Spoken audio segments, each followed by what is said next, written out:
안녕하십니까? 신라 박씨 왕조의 900년 대서사시를 삼국사기의 기록으로 살펴보는 흥망성쇠의 여정을 알아보겠습니다.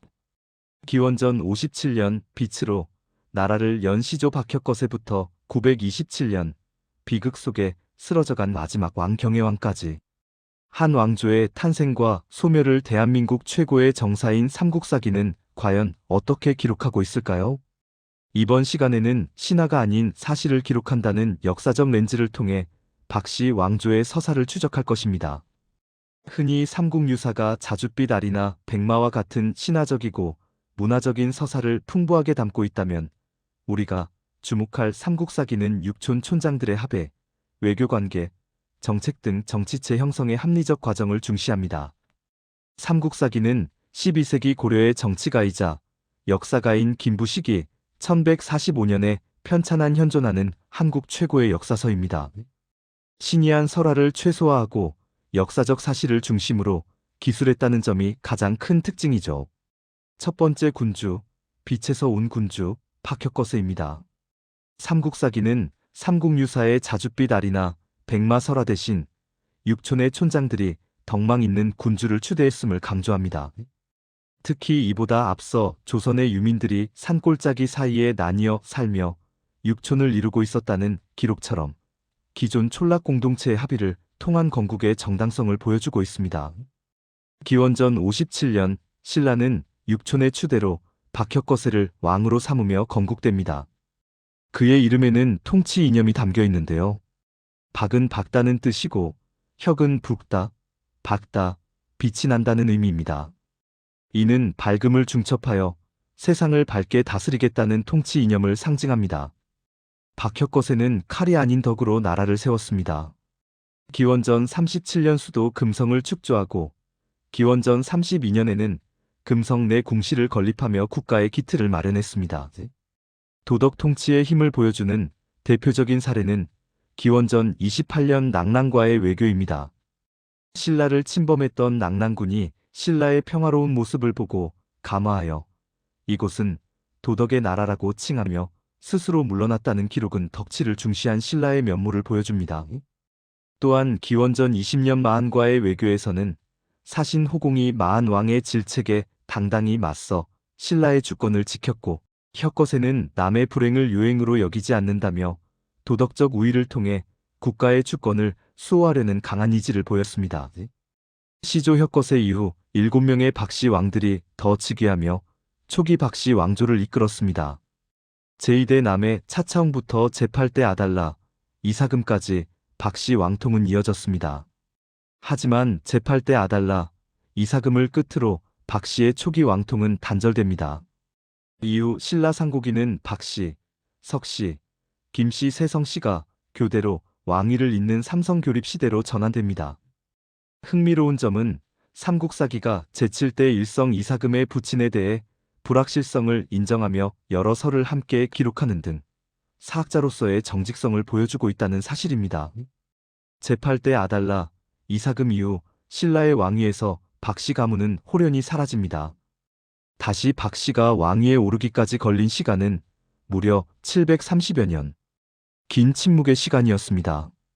잊혀졌던 창업 가문이 몰락하는 왕국의 말기에 다시 권력을 잡았을 때 과연 그들을 기다리는 운명은 무엇이었을까요? 730년의 침묵을 깨고 돌아온 박씨 왕조는 기울어가는 왕국으로의 위태로운 귀환이었습니다. 제53대 신덕왕 박경위는 912년부터 917년까지 재위했습니다. 효공왕이 후사 없이 사망하자 헌강왕의 사위 자격으로 추대되었는데 삼국사기는 그가 아달라왕의 원손이라고 기록하여 정통성을 부여하려 했습니다. 하지만 그가 마주한 현실은 녹록지 않았습니다. 왕의 통치력은 수도 경주와 그 주변에만 한정될 정도로 국력은 쇠락했고 북쪽의 태봉과 서쪽의 후백제에 의해 왕국은 존망의 위기에 처해 있었습니다. 놀랍게도 이성적인 사서인 삼국사기조차 신라 말기 박씨 왕조 시대에 일어난 불길한 징조들, 즉 변개들을 상세히 기록했습니다. 신덕왕 시대인 915년에는 영묘사 행랑의 까치와 까마귀 둥지가 수십 개나 생기고 참포의 물과 바닷물이 사흘간 서로 싸웠다는 기록이 있습니다. 경명왕 시대인 919년에는 사천왕사 벽화 속 개가 짖으며 밖으로 뛰쳐나왔고 924년에는 사천왕사 오방신의 활줄이 모두 저절로 끊어졌다는 섬뜩한 이야기들이 전해집니다. 이처럼 기이한 징조들은 다가올 멸망을 예고하는 듯 했습니다. 그리고 927년 포석정의 피바람과 함께 왕조의 마지막 날이 찾아옵니다. 제55대 경혜왕이 포석정에서 연회를 즐기던 중 후백제 견훤의 군대가 수도를 급습했습니다. 삼국사기의 기록에 따르면 견훤이 왕의 부인을 강탈하고 왕에게 욕을 보인 후 스스로 목숨을 끊게 했다는 충격적인 내용이 나옵니다. 경혜왕과 왕후는 결국 포석정에서 생을 마감했고 이로써 신라 박씨 왕조의 왕통은 완전히 소멸되었습니다. 그렇다면 역사가 김부식은 삼국사기를 통해 무엇을 말하려 했던 것일까요? 그는 합리적 건국을 강조했습니다.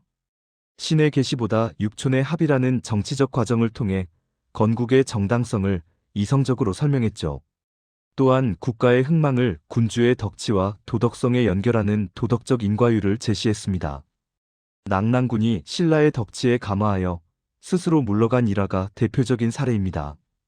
그리고 말기의 변괴 기록을 통해 도덕과 명분을 상실한 국가의 운명은 하늘도 돕지 않는 필연적 소멸이었음을 암시했습니다. 김부식은 삼국사기 권시비에서 신라의 운수가 다하고 도의가 상실되니 하늘이 돕지 않고 백성은 돌아갈 바를 몰랐다. 이에 무도적들이 틈을 타고 일어났다고 최종 논평했습니다. 결론적으로 삼국사기는 박씨 왕조의 흥망성쇠를 통해 도덕적 명분을 잃은 국가는 존속할 수 없다는 유교적 역사관을 명확히 제시하고 있습니다.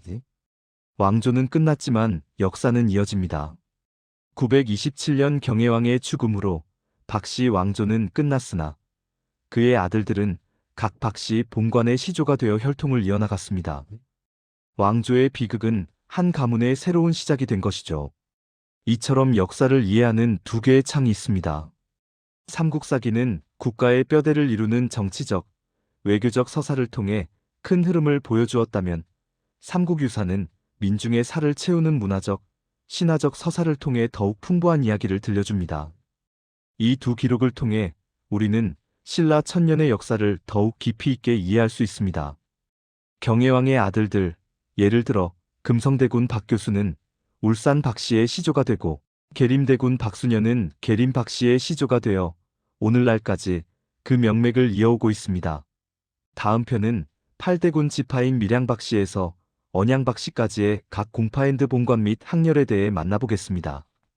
그중 첫째로 밀양 박씨의 규정 공파 중 사문진사파, 밀직부사파, 은산군파에 대해 알아보겠습니다. 많이 기대해 주시고 다시 한번 자신의 뿌리를 한번 되돌아보시기 바랍니다. 감사합니다. 도움이 되셨다면 구독과 좋아요 부탁드립니다.